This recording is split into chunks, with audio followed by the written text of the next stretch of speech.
Welcome to Biscuits and Jam from Southern Living. I'm Sid Evans, editor-in-chief of Southern Living magazine. My guest this week is a Grammy-winning blues artist who grew up in California, but who always felt a musical kinship with the South.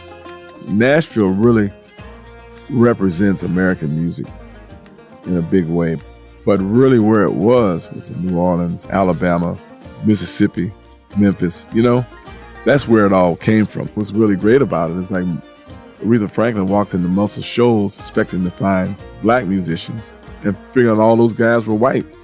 So that tells you it was Southern culture. It wasn't white or black culture. It was Southern culture. Keb Mo released his first album, Rainmaker, in 1980 and didn't follow it up for nearly 15 years until he reemerged under the moniker Keb Mo in 1994, influenced by legendary bluesmen like Robert Johnson and Muddy Waters. Known for his incomparable talents on the steel guitar, he's since collaborated with a who's who list of music legends like Taj Mahal, Rosanne Cash, Jackson Browne, Bonnie Raitt, and even film director Martin Scorsese. Keb's songs like this one, Better Man, speak to the positive change that he seeks in himself and the world around him. He may be singing the blues, but something about this music just makes you happy. That's okay, 'cause I'm gonna make my world a better place. Gonna keep that smile on my face. Yeah, I'm gonna teach myself how to understand. Gonna make myself a better man. Today, Keb chats with me about what makes the perfect biscuit, the importance of downtown Nashville being home to the National Museum of African American Music, and much more this week on Biscuits and Jam.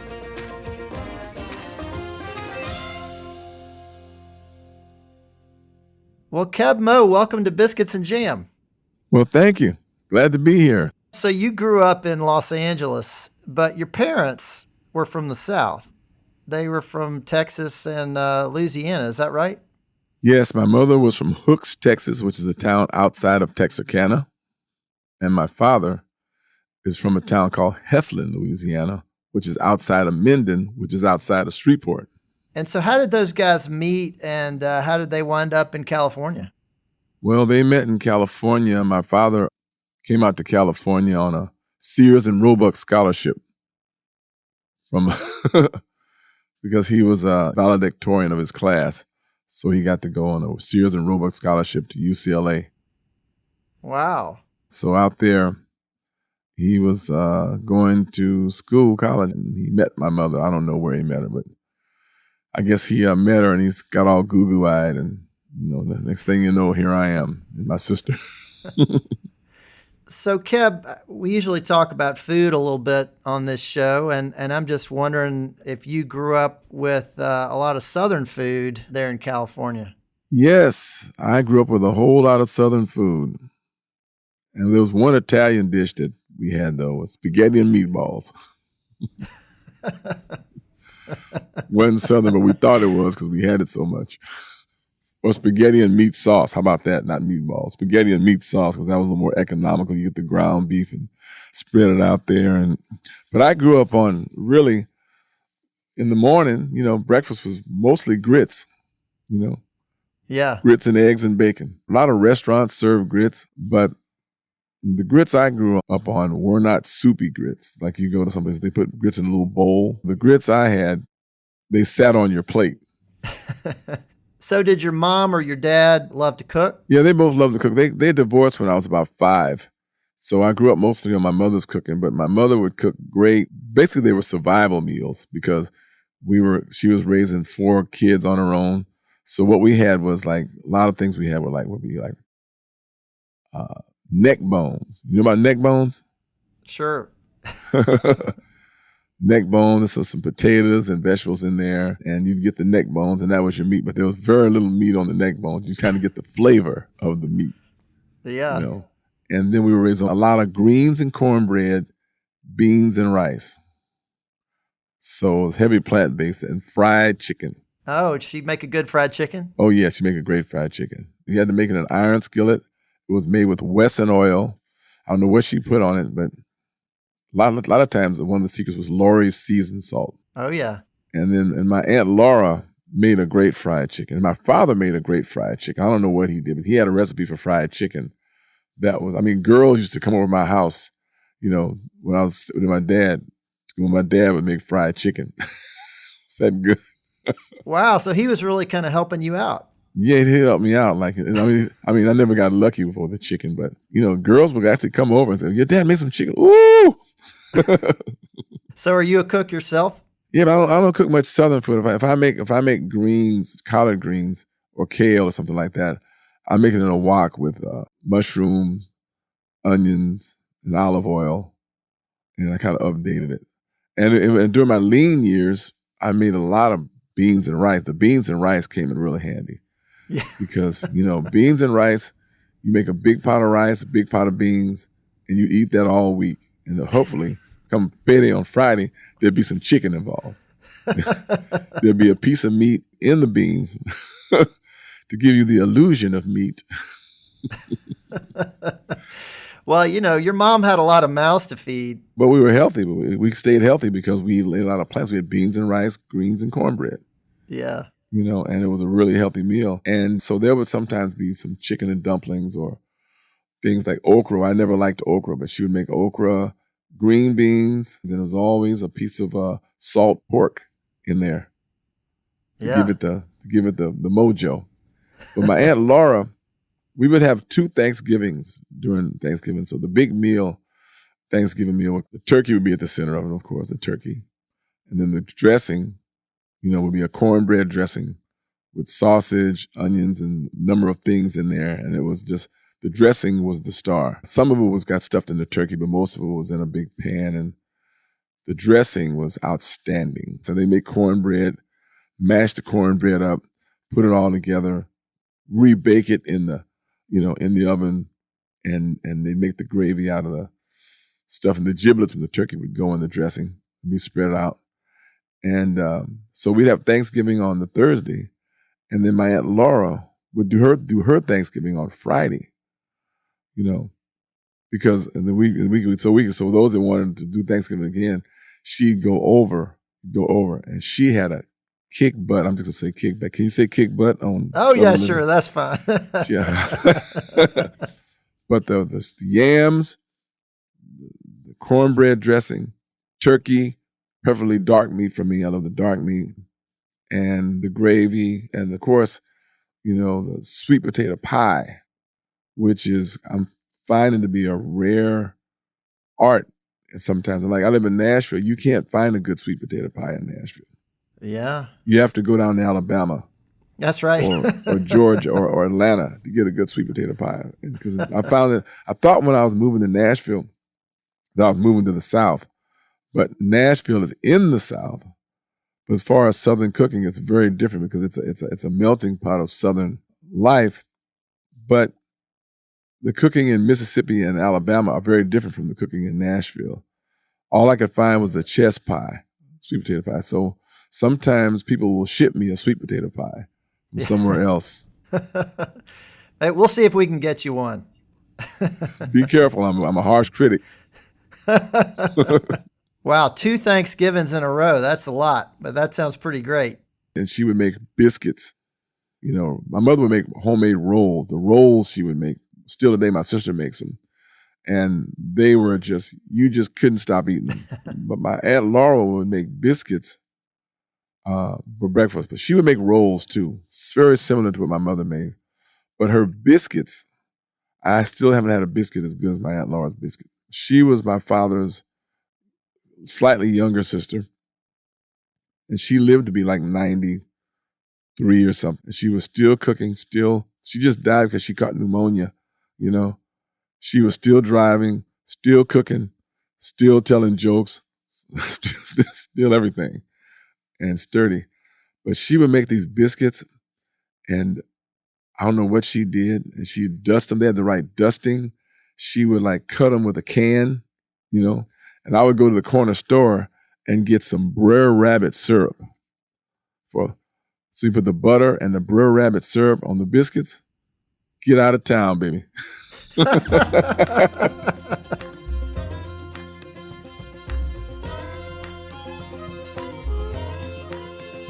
I'll be back with Keb Mo after the break.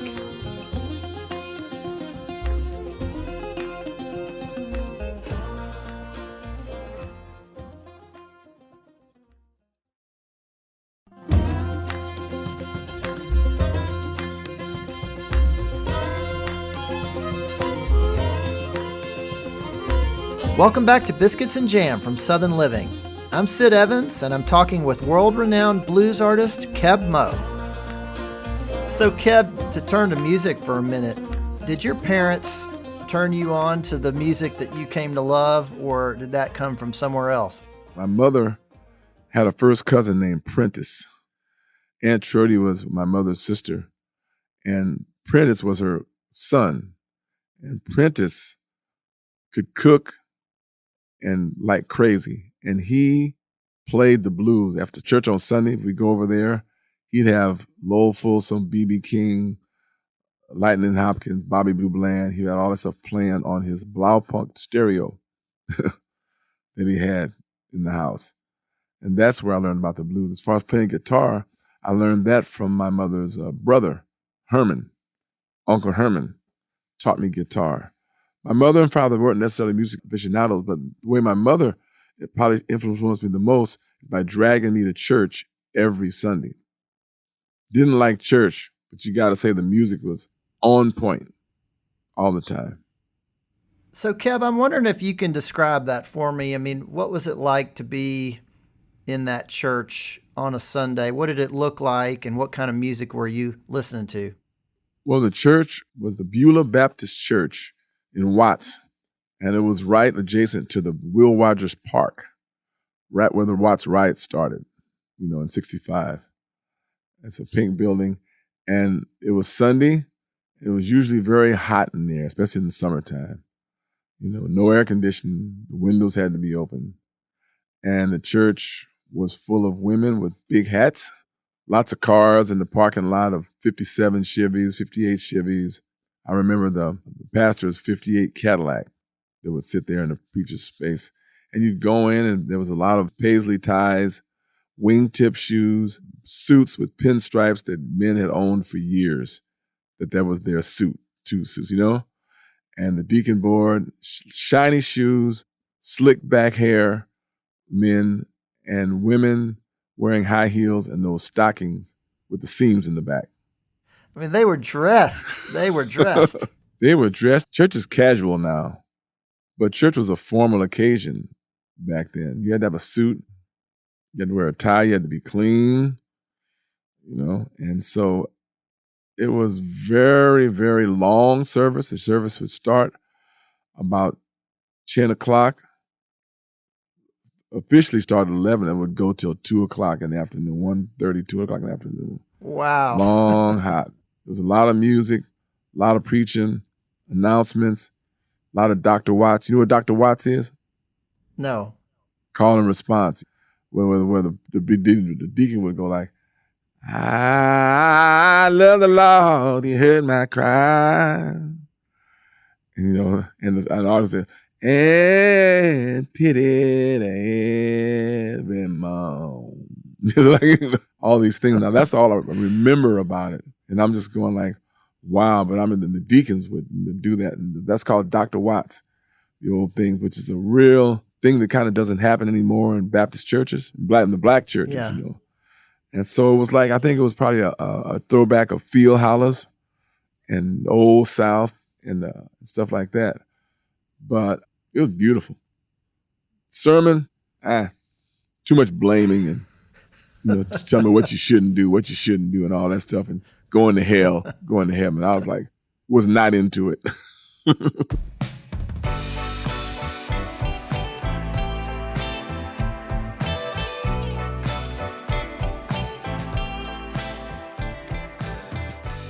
So at some point, you really went from this music of the church into the blues, but it doesn't seem like that much of a stretch to get from one to the other.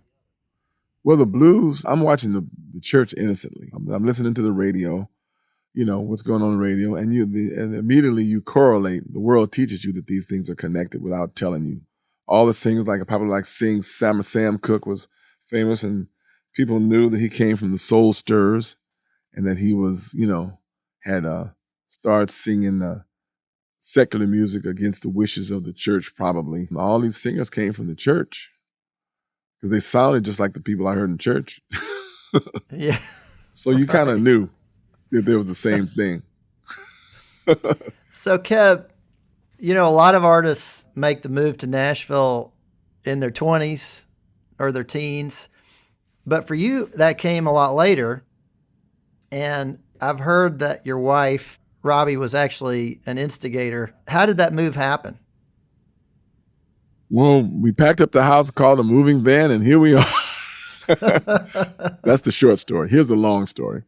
So we're sitting in the dining room, and she looks at me teary-eyed and goes, I want to leave LA. I want to get out of here. I'm like, okay, well. Of course, like I had told her that we didn't have to stay in LA, so she wanted to go. So we had a discussion about where we're going to go, because I could clearly see that she was not going to be happy staying in LA. So we started talking about towns, and the discussion was, okay, if you put a gun to our heads right now and said, you got to move right now, where you going? We both said, Nashville. So we moved to Nashville, and I just kind of like got comfortable with it after the moving van left and realized that all our stuff was here and this is where we were going to live. So I made peace with it. And this is what year that you moved? 2010. Then it started raining really hard. I mean, rain like I've never seen. Like buckets of rain started going down. And I was about to go out to Leaper's Fork to do a jam. It was like Robin Ford and Vince Gill and Larry Carlton. These guys were out there going to do a jam.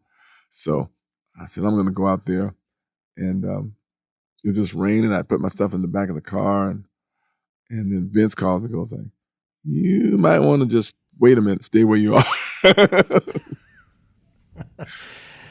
You weren't used to all that rain. That was the big flood. Oh, that rain, yeah. Yeah, Right. That's a big Nashville flood. So that we got welcomed to Nashville by the flood. And so once that was done with and we got all of my stuff out the big puddle down at sound check, my gear, where my gear was, I figured that's the worst it can get. So here we are, 11 years later. Well, Keb, you seem like a Nashville institution now, so it seems like it's worked out pretty well. Did you say imposition or institution?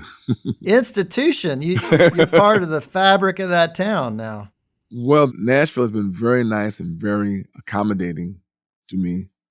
And so it made for a nice transition.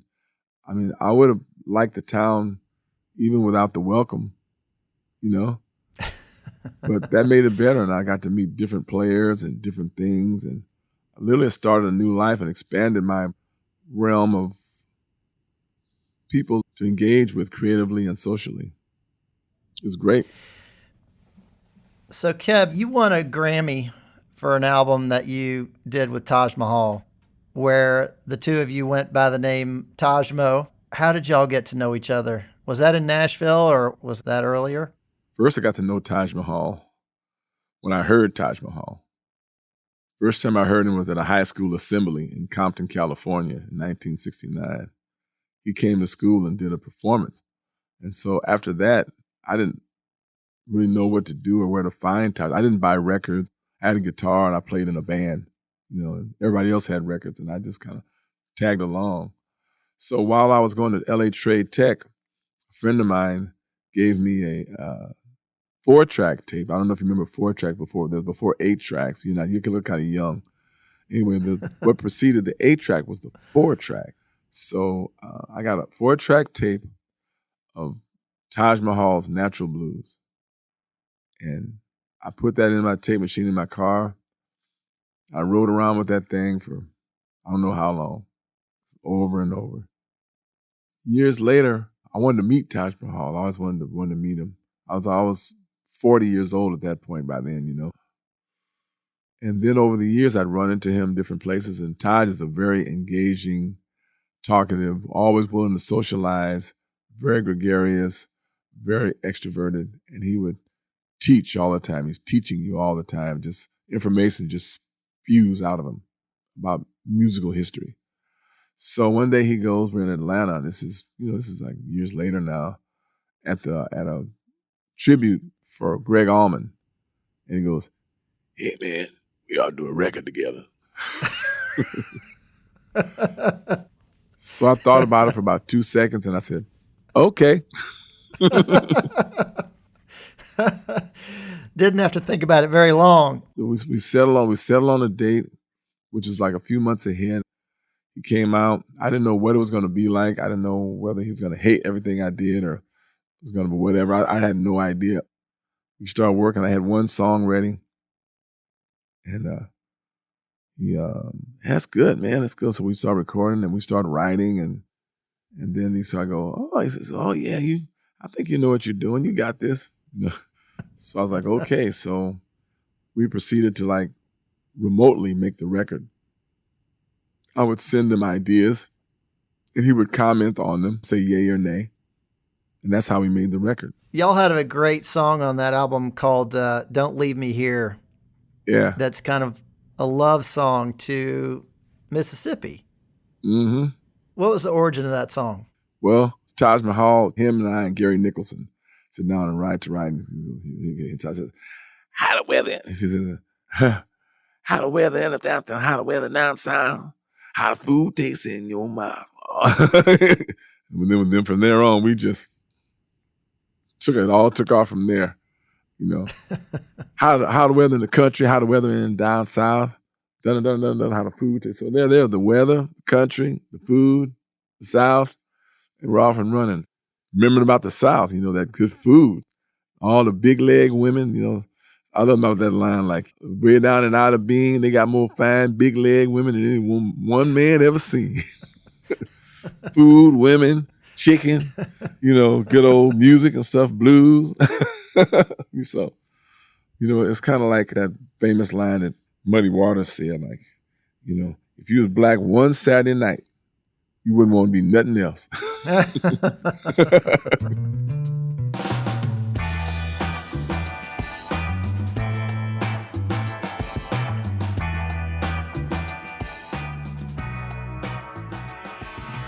So, Keb, I recently went to the National Museum of African American Music in Nashville. Yes. Which was amazing. And I know that you've been involved with that, I think, from the beginning. What does that institution mean to you? And what do you hope people will take away from it? Well, I think it's a great place where we can really focus on African American music as a whole. I think it's in the right town. It's the right thing. It shouldn't be anywhere. Nashville is a perfect right place for it, on Broadway, which is very important because that section of town and this town, Nashville, really needs that to really break up the monotony of downtown Nashville and give Nashville another look in its most popular part of town. I never really felt like, I wanted to go down there for anything. I just didn't feel really there was anything down there. I didn't want to go listen to country music in bars. I didn't want to get drunk. I just didn't want to go down there at all. And I think it made a lot of reason for us African American folks to go down there and enjoy Broadway. So it made for a place to go, and it made for a place to offset all the museums, the great museums like the Johnny Cash Museum and the George Jones and the Jason Aldean's bar, and it's all very country leaning towards Southern country culture. And having the African American Museum in especially such a classy place, and it's dwarfed by the Country Music Hall of Fame. I think they can fit that place into like one of the closets of the Country Music Hall of Fame. Oh, I don't know about that. It's really something to see. It's really beautiful. What I'm saying, but it's so significant that it's there. Nashville really represents American music in a big way because it's in the music triangle of New Orleans, Nashville, and what's the other town? Don't start me to like thinking I know history. Well, Memphis. Memphis, yeah. Memphis, Atlanta, Nashville, where a lot of great music, in New Orleans, A lot of music came out of, the South. And then it went to LA, Aretha Franklin had to come down to Muscle Shoals to really get her thing started. That's where they knew what things were talking about. She was from Detroit, gospel and all that stuff, and the very sophisticated thing of Detroit. But really where it was in New Orleans, Alabama, Mississippi, Memphis, that's where it all came from. That's where when I went to church, the music and the food, that's where it's thick, and what's really great about it is like Aretha Franklin walks into Muscle Shoals expecting to find, black musicians and figuring out all those guys were white. So that tells you it was Southern culture. It wasn't white or black culture. It was Southern culture.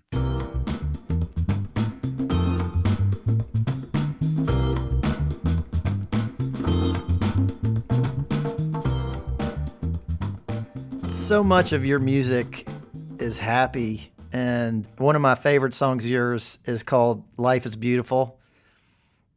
And it's just one of those songs that makes you feel good. Do you remember where you were when you wrote that song? Yeah, remember that couch I was sitting on when my wife was crying and going to, let's go to Nashville? Yeah. Well, one of my Nashville friends who was at that time living in Toronto, Colin Linden, came over the house. He was in L.A. working on something, and he came over, and we started writing that song on that couch.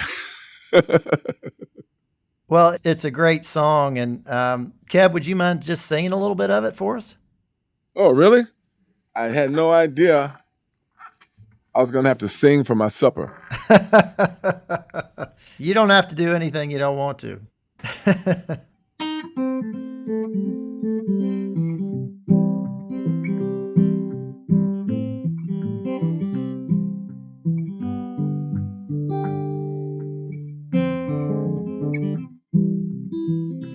Let's go drifting through the trees. Let's go sailing on the sea. Let's go dancing on the juke joint floor and leave our troubles all behind. Have a party so easily forgotten. All the most important things, like the melody and the moonlight in your eyes, and a song that lasts forever, keeps on getting better all the time. Oh, so great. So great. I love that song. Well, Keb, one of the questions I've ended these interviews with is, what does it mean to you to be a Southerner?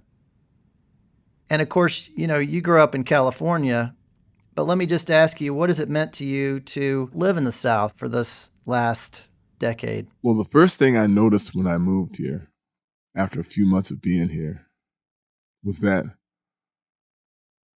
it was very clear when I engaged with the musicians here, country, R&B, gospel, whatever, that this is where what I was learning in the South and Southern California came from. And what I witnessed and was raised with in California was still very thick here. I was really kind of going back to where I came from, where the music that I love came from. And that's why I was really embraced here. Vince would tell me, so why don't you make a country record? I said, oh, why? Who wants to hear me doing a country record? He said, well, you're more country than a lot of people here that say they're country, And I couldn't get my head wrapped around that. And then my wife points out, she starts playing my songs back to me. Listen to this, buddy. And sure enough, there's just as much blues and gospel and country influence as anything else. So it's all really all one thing. I think country has the soul that R&B and old pop used to have, Yeah. Like the Beatles, that era still lives in country music. It's still adventurous. Not that hip hop is not, because it is very adventurous, But You know, and I found a lot of where I came from right here. So I was really coming back into the fold, I guess, while maintaining my Southern California roots and all those experiences that made me who I am today. It's great. I did not see that coming. Well, Keb Mo, there are a lot of people really excited to see you out on the road. I know that. And thank you so much for being on Biscuits and Jam. Thank you, Sid. Who knew you knew about, collard greens and cornbread? Thanks for listening to my conversation with Keb Mo. Check out kebmo.com for tour dates, new music, and more. Join me for our next episode with singer-songwriter and Oklahoma native Parker Millsap. I've gotten to the point now where I'll use recipes, but I know the basics enough. I realize at a certain point that it's not too dissimilar from any creative art, if you will, in that like you learn your scales, which is like learning how hot to keep the thing, like how long do you cook this? And then eventually you can use all those scales or skills to cook kind of anything. You're like, okay, I know how to saute. I know not to put the butter on too hot. I know to add the aromatics first. Once I learned some of those building blocks, it started to become fun. Southern Living is based in Birmingham, Alabama, and this podcast was produced and edited in Nashville, Tennessee. If you like what you hear, please consider leaving us a review on Apple Podcasts or telling your friends about the program. You can find us online at southernliving.com and subscribe to our print publication by searching for Southern Living at www.magazine.store. Biscuits and Jam is produced by Heather Morgan Schott, Chrissy Tiglius, and me, Sid Evans, for Southern Living. Thanks also to Ann Kane, Jim Hankey, Danielle Roth, Andy Bosnack, Matt Sav, and Rachel King at Pod People. We'll see you back here next week for more Biscuits and Jam.